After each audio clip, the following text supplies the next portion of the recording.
So in the end, I can see where they're going to Cleveland next week, and it's the perfect re-entry point for Tony Romo. Because what better place to just ease Tony back into the fray? So let's say, hypothetically, they lose to Philadelphia. I'm saying Jerry goes back to Romo for Cleveland. You know, I do think Cleveland would be the perfect place to indoctrinate Tony back to the football field because he's been gone for so long. So they're a better team than Cleveland, there's no doubt. Let's not jump ahead, but assuming whatever happens, and I don't think Dak Prescott will struggle. If the Cowboys lose, it won't be because of Dak Prescott. It'll be because their defense made a mistake, the turnovers, the special teams, something like that. This defensive scheme that the Eagles run, and Linehan knows so well from practicing against it, Dak will be well prepared. When the ball hits his hand, he'll know where to throw the football. And I think that game will come down to other elements other than the quarterback play. But as you move forward to Cleveland, I think the Cleveland game is the perfect opportunity, and I believe Dak should stay the starter all the way. So do I. But it is the perfect opportunity to indoctrinate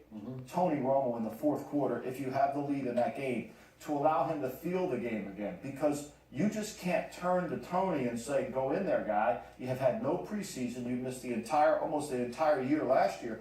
We need live reps. Now, this week, all he did was practice Carson Wentz in the 7-on-7. That's all he did.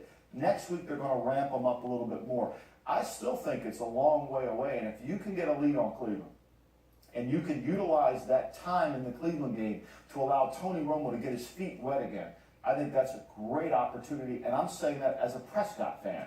I'm saying that for the benefit of the football team, not to go back to Tony Romo. I couldn't do it because as you mentioned, he was dinged last year.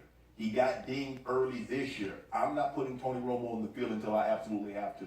Because let's just say, You're just going to close your eyes and just hope.